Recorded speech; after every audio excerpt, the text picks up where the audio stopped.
Welcome, everybody, to another great episode of Real Life Matters. Of course, I am your host, DBoss, and I'm here. I'm hoping that everybody's watching me from Monday to Friday. I'm on weeknights from 10 p.m. Eastern Standard Time to 12 a.m. Eastern Standard Time. I'm on Carrot Vision. We're in 28 different countries, including London, UK, all through the Caribbean countries. And if you're in Canada, you could watch us on Bell 5 channel 658 and through the various other cable networks that are in the US. You can see. And in case you missed all that, then you could go to my YouTube channel, which is DBoss Networks. You can subscribe, share, and you can see all the wonderful guests that I've interviewed. And of course, I want to thank everybody that it's been 7 years that my show has been going on. And I thank you for that. And I thank everybody, please subscribe. I got to get everything up there, the views and stuff. And also, I've been giving everybody some laughing tips. So I hope that you guys are doing your 15 minutes of laughing. That helps you release those bad toxins, endorphins in your body. It helps tone your abs. I'm not saying that you have to stop going to the gym, but you could tone your abs. Also, it brings down your blood pressure.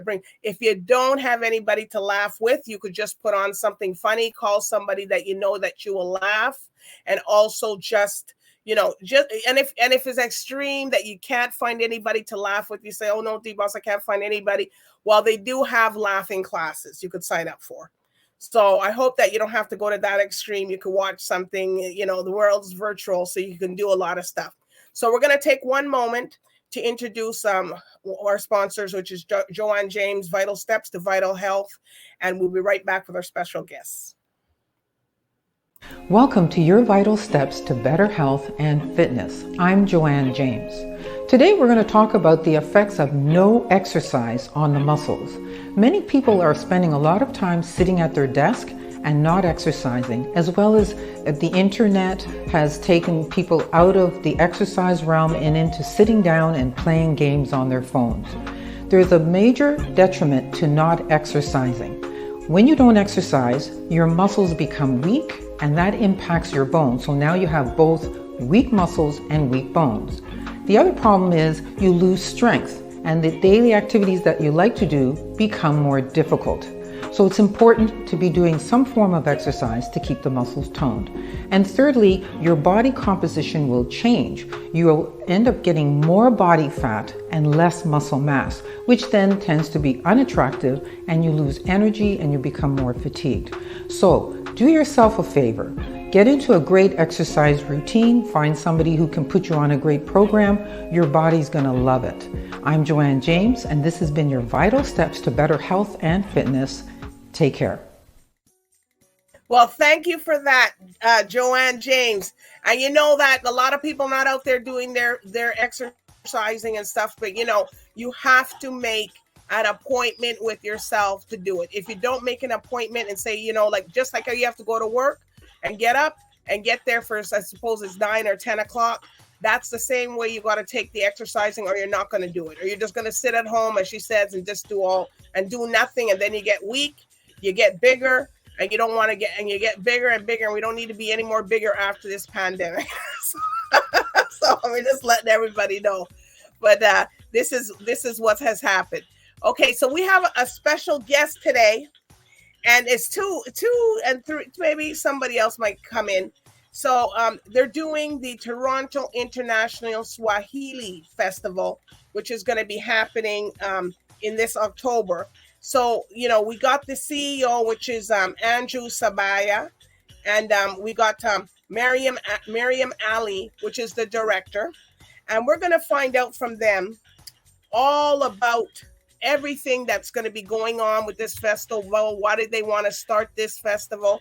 And, you might even see me speaking a little different dialect, but we'll see. So with no other further ado, I introduce to you Andrew Sabaya.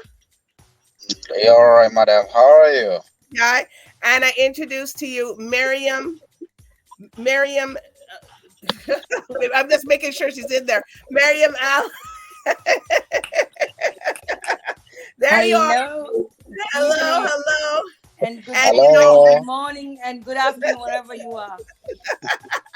All right, and we have somebody else, Rhoda, but I'll bring her in just in a little bit.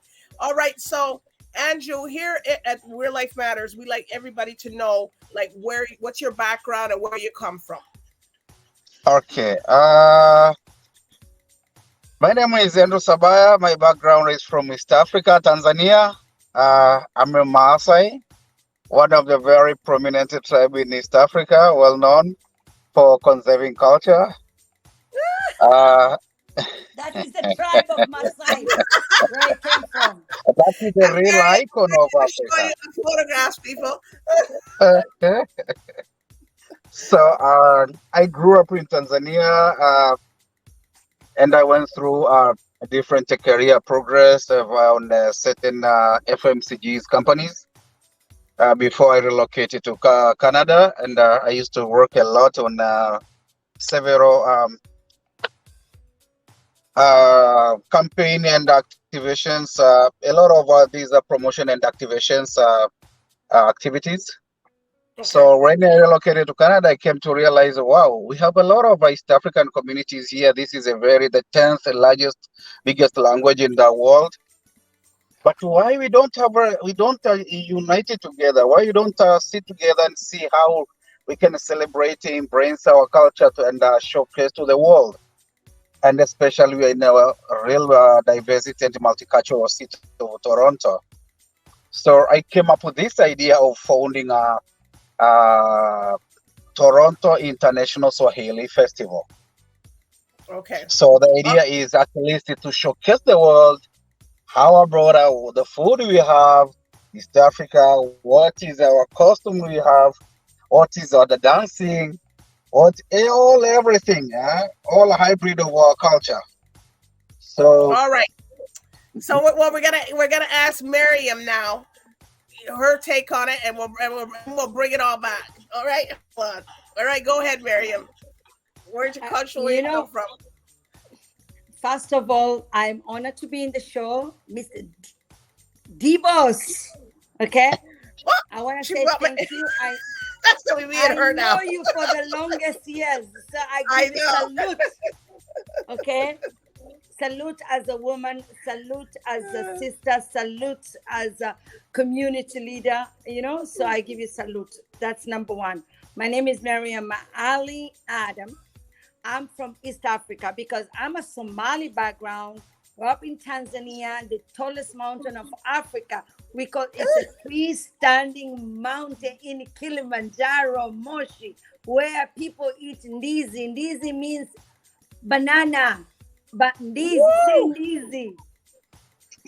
All right. And I see you're wearing some of your culture there. I see you're wearing a beautiful. Yes. You see this one here? Our brother here, Andrew, wear the Maasai. So a Maasai lady made for me this. Okay? And then this one here we call Kanga. I made it as a jacket. So we want to teach our Canadian people to come to our event on the Toronto International, remember that. International, because Canada is international, means everybody's here. So International Swahili Festival. So we are not going to just show you just Swahili. We're going to show you exactly the Swahili word, what it means, the culture behind it, the people behind it, the food behind it, the clothing behind it, and how warm the tourism. We are the 7 wonders of Africa. East Africa is the 7 wonders of Africa. And especially, Tanzania, we have the tallest mountain in Africa, which is a freestanding mountain. So the dialect there are so many dialects, but Swahili, it is international language of East Africa. So even the university... say it in Swahili. You could say something and Andrew can say something. All right. I just want to say Karibu Sana. Most of the people who did Safari, Serengeti, East Africa, they know Karibu means welcome. And a lot of people know about the Lion King. Hakuna Matata means no problemo. The West Africa, they say no wahala. We as East Africa, the Swahili language, we say Hakuna Matata. And people know people know the song called Jambo. Jambo Yeah. Bwana Miss Jambo. Greetings. Jambo Bwana. Habari Habari gani? gani? Nzuri sana. Sana. Wageni means the guest. Wakaribisha means you're welcome.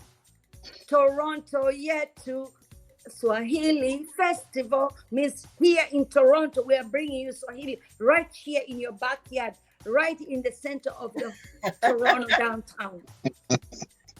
And I noticed that Andrew's not wearing his any attire today, so we'll just have to. Don't worry. Yeah, on the next interview I will. On the next interview I will. We will see you. All right. Yeah. And I noticed that with the festival, that it's free, and you know a lot of people don't do like the free food tasting, and you guys are doing that there. Correct. Yeah. I'm gonna give you a little quick review what we are doing that day. You know, just kind of like a recap exactly. We are honor and salute the Heritage Canada to help us to make this event happening. First of all, we want to say thank you for all our sponsors across. Okay, we appreciate Canada because Canada look after their people, so we appreciate that. Okay, and what we are doing, we are just teaching each other. My children are born here now. I'm a grandma now. My kids have kids. Okay, so now they can learn about the culture, their heritage background. So that day it will be a free event. We're supposed to do in a park, but it was full park. That's why Canada is beautiful. We have so many festivals. So next year, we already booked in advance for 5 years, you know, at Harbourfront, correct? At Harbourfront, Yes. next year. Oh, so Andrew, you're gonna be at Harbourfront going. Well, that'll be a big thing because when you're down there, that's big because there's so much people passing. Exactly. Up so to 2029. 2020, yeah, exactly. We already pay in advance. And the good thing about it, we are, this one is a pre-launch, like it's a official launch for what you're gonna see next year even more, right? And people international, we're supposed to do 3 days. We're just doing 1 day, full day from 10 in the morning until 8 at night, right? Well, that's good time. Yeah, so people can come different time, and we have vendors. So the beauty is you can come and buy affordable stuff from Tanzania, Kenya, Uganda, Burundi, Rwanda, you know, Congo, right? Like the East Africa. So you can come and see people getting henna, you know, those color, you can get tattoo, right? Yeah. For very low cost to help and enhance the community. Like we will have people cooking, like they're gonna bring food from like cooking the Zanzibarian food from East Africa, right at the Indian Ocean. You know what they're cooking with the coconuts, and then we're gonna have. Are you gonna be cooking, Andrew? Andrew, you're gonna be cooking. Hungry. Yeah, for sure, for sure. You know, why it's so interesting is because East Africa, you can imagine only Tanzania have 124 tribes. And overall, all of East African nations, we are almost 400 different tribes. So 400 ethnicity. So in every tribe have its own food. So we wanted to that day to showcase and the different on every prominent culture and ethnicity to showcase what they have. And especially will be so interesting because they show origin, and they cook those of origin from back home, but now in Toronto. So even if you didn't cook it the authentic way that how you would cook it back home. Sorry? So when you're gonna cook the authentic way, the same way you cook. Exactly. Yeah.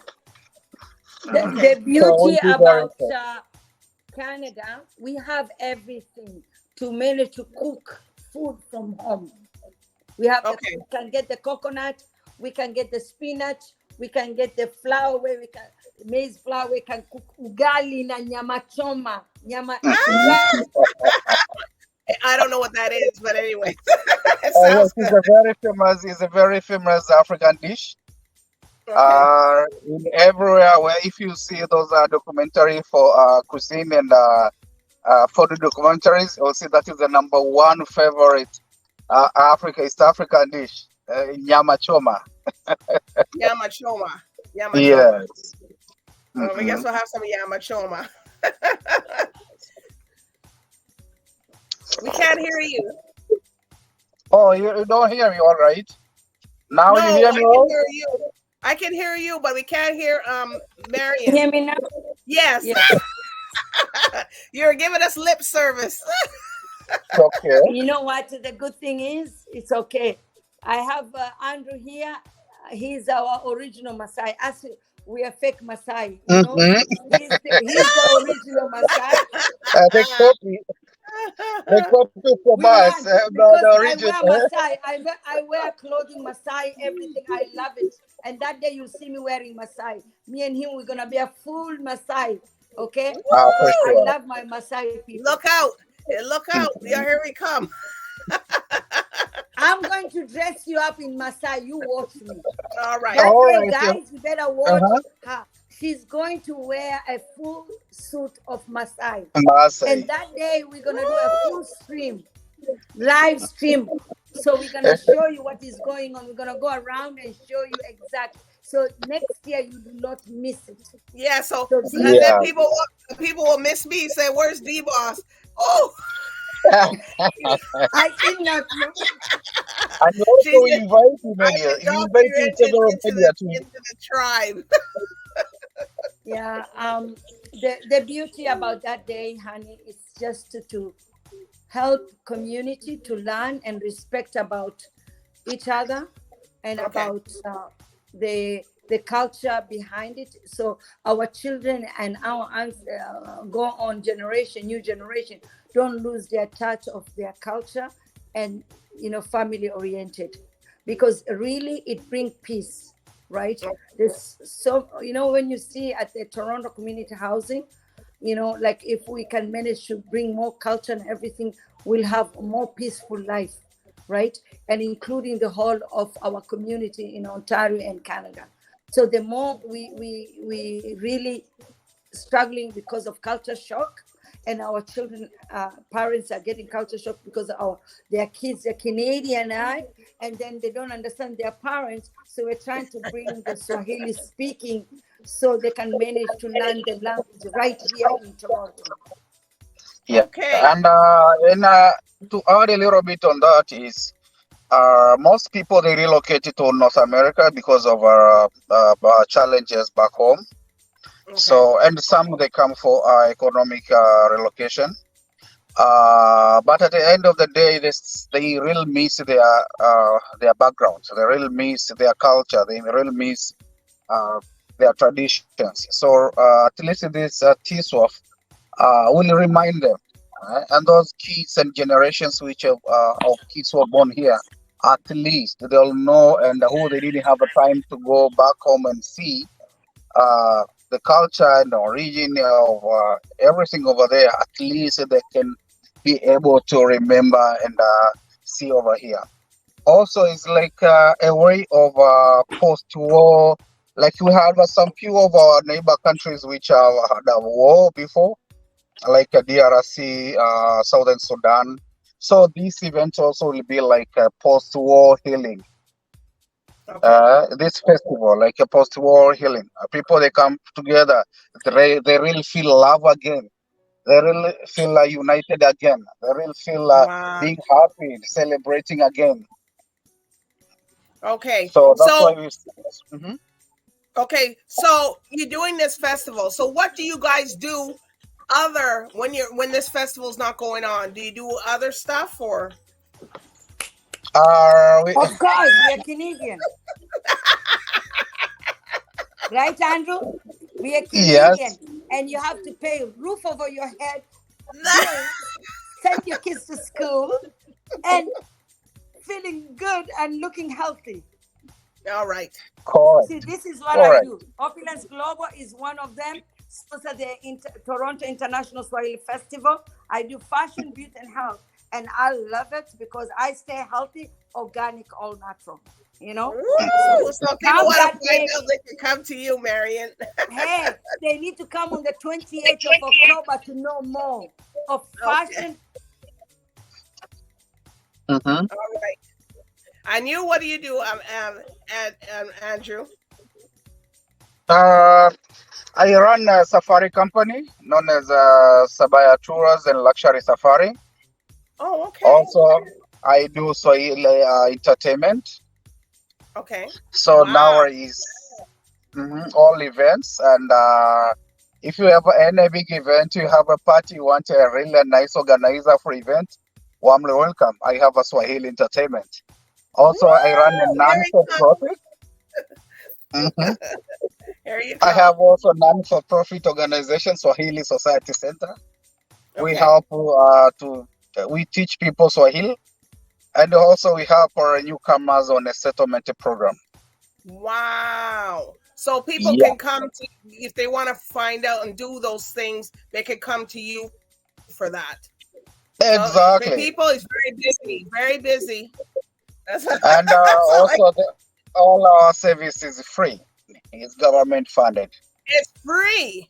You hear that, people? Yeah, it's Free. free. If you need a translation, you need all guidance on the settlement, you'll get those guidance for free. Wow. So we know Miriam does opulence. So she does that. So we can't hear you. I'm just showing you the flyer. See, he's talking about tourism. That's what we do. We take Yes. people to climb Kilimanjaro. We take people to see the Maasai, Serengeti, Gorongoro Crater, Lake Manyara. You know, we do Zara charity. We build school for orphanage. And we tell people when is the best time of the year to come to Tanzania, especially the whole of East Africa. It's like January And I'll to show you. So January to March. So what time of the year is the best time? Is it now or Christmas or Don't worry, I'm gonna share with you everything, honey. what? I don't know Right? what happened to Andrew. You guys popping in and popping out, but that's okay. This is real life. Real lives matter. All right, because people, when the calls come in, we are so busy in our phones. Yes. Every time the phone, people keep calling us, and that's okay. Means life is good, right, Andrew? Yes, and there was a lady here, Rhoda, that wanted to say, but she doesn't have her devices connected, so we can't get her to Okay, listen. so Okay. I'm going to give you the season. It's January to March. Okay, it's January to March it's dry and excellent for game viewing. Okay, and then April and May it's wet weather but excellent for game viewing. Okay, June to October we call it high season, like it's hot, dry, and excellent for viewing too. And then November to December is another excellent time for game viewing in the season of, Okay. so at least I give a little tip. There you A little go. tip. And so you guys would arrange if you guys wanted to go there and how much it is and the plane fare and all that. Yeah, so just contact me and Andrew. We will definitely help you to make He's showing up a successfully. flyer there. And Yes. also the next year for climbing Kilimanjaro, you have a 50% discount, 2024 discount. So you Climb the better tallest come. mountain. Exactly. Well, how long does it take to fly there? How long is the flight? Normally it's 14 to 17. It depends with your flight. Which airline? 14 hours, 17. Yeah, depends with your airline. Okay. Yes. So you arrange all the hotel and where people have to stay and all that, so you're not lost. Yes. And Exactly. you know what? The good thing is that 50%, when you come to the 28th of October, you can get that flyer. So we will honor it. So when you come to the event, we will have a table of all the discounts of everything, whatever it is. So we can, and we do charity too. We build school for orphanage in Tanzania, and you can go and see those beautiful babies. Oh, So that's a bright we smile. do programs, planting trees. Green matters, right? Yes, and you can put your name in there. So Miss DBoss, you can come and plant a tree, and the child go to school. So if Well, the only way I'm going down there is if you or Andrew. no problem. you guys are going because we'll know who to blame. Oh no, who to praise? You're gonna kiss my forehead if we take you Okay. to Tanzania and show you from the seven wonders of Africa: Ngorongoro Crater, Lake Manyara, Serengeti, Selu, Lake Tanganyika, Zanzibar, the beaches, clean water, coral reef, scuba diving, the golfing. So you name it, you'll get it. But beauty is not just a beach. We are giving you the history of a lifetime, including the culture of the Maasai, the Manyata, those little homes you see on a TV. You can see live how people, they're happy. Like our children here in Canada, they have a laptop. You take their laptop away, they're giving you, oh, mommy, I needed this. They demand you. So in Africa, a kid, they're playing outside with nothing. And they're happy, and they go to school. Their brain. I send my children. They were born in Canada. I send them for the whole year at Aga Khan School in Nairobi, Kenya, and Nakuru. Guess what? Now, my daughter, she's a social worker and a mental health counselor here in Toronto. Get paid good moolah, and she gave me a beautiful grandchild. And my last one, daughter, she's an NGO.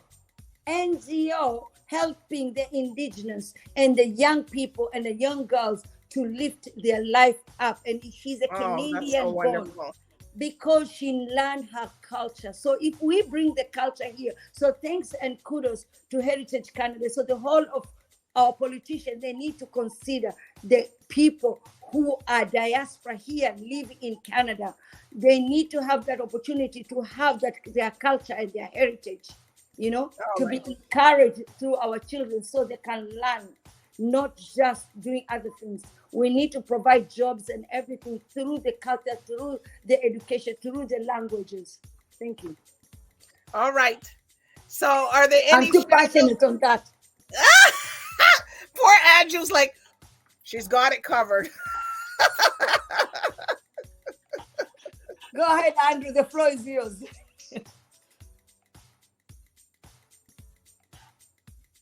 Oh, we can't hear you. Happy with this interview. I'm like, oh wait, he's moving his mouth, but I don't see it. I love this video.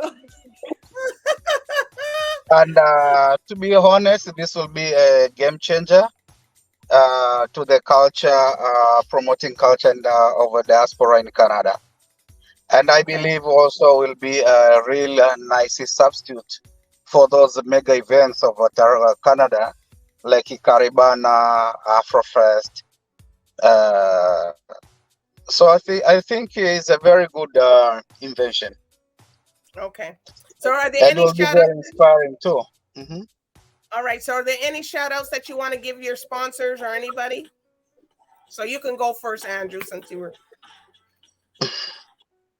Yeah, we got a sponsor from Canadian Heritage, Equity Bank, Zara Tours, Eastern Hotels, Sabaya Tours, two sponsor, Swahili Society Center, Seven Skies International, Opulence Global, and we are still waiting for two more. Yeah, okay. And Amnet Media with John, so there are quite a lot of medias and all the media from Tanzania, Ray, Vibe, Mr. Habarika, yes. Habarika, like we just want to shout out to all our media people that have been helping, all our volunteers. We really appreciate it, and all our vendors, and we welcome more vendors. We need a lot of craft. So if you are a vendor, please contact us, okay? You can get all the information from DBoss. Right, DBoss? It's not all the information you can get, DBoss. You can tell them where they can contact you at in your social medias. Oh, definitely. But of course, you can ask me, that's not a problem. We are available on most prominent social media. YouTube, TSWAF, Toronto International Swahili Festival, website, www.tswaf.org. TISWAF.ca. On social media, Facebook, Instagram, or all TSWAF. Also LinkedIn, TikTok, Pinterest. If somebody can look at us, we are still in all major social media. All right. Well, and then they can reach out to you guys. Do you have a website that they can go to or no? Yeah, so they can go to our website and they can see our number. Also, Mariam can give out a number, and also my number is out on flyers too. All of our contacts are there. You can add us on WhatsApp. Mm-hmm. I said you can add us on WhatsApp. My number is 647-834-1669. Add us on WhatsApp. We'll add you on our group for vendors and volunteers. We're looking for volunteers for dancing. We're looking for volunteers who to participate and doing poetry, like anything. Like you want to come and show your talent, please welcome. Anybody from East Africa, you know how to speak Swahili and you wanna come and help out. Even if you're not from East Africa and you wanna come and learn, please welcome. So we welcome everyone. It is Unite We Conquer, right? So I really appreciate to be here. And hey, we can't wait to see who's gonna show up. You better be there. Yes. Yes. It's free. All right. Free means free, right? Yeah. Free is free. Yes. Andrew, can you give the website, please? Can you spell the website? Okay, it's www.T for Tom, I for India, S for Sam, W for Winter, A for Apple, F for Frank, .ca. .ca. Okay, that's good. Okay. Yes, and you can go in there and register yourself if you want to be a vendor. We will see it right away. It's nice for all our vendors to go and register themselves. So next year, we don't have to look for you. We'll go to see all the registration. We send you for the new date, right? Okay, yes. All right. So I do want to thank you, Andrew, and Miriam for telling us about the journey, and it continues, and all the stuff wonderful things you guys are doing for your community, of East Africa, and the Swahili, and I expect everybody to go to the Toronto International Swahili Festival 2023. So please support, go out, support, and do the stuff, because they're doing some great things. So. Yes. Thank you both. Come back again. Thank you so much. We just want to say thank you. And I just want to shout out to Widafest Windsor International Diaspora for Africa. It's really opened the eyes for a lot of East Africa to come from Tanzania, Kenya. So now we are welcome them again to come on the 28th of October. All the people are doing festivals. They are all welcome. Come and check it out and see the meaning of Swahili, what it means. And then next year, we're all going to support each other on all the festivals are going from this year. Oh, that's nice. All right. Yes. Okay. So anyways, good night, everybody. Support and good night, everybody. Okay, bye-bye. Teamwork, make the dream work. Right. For sure.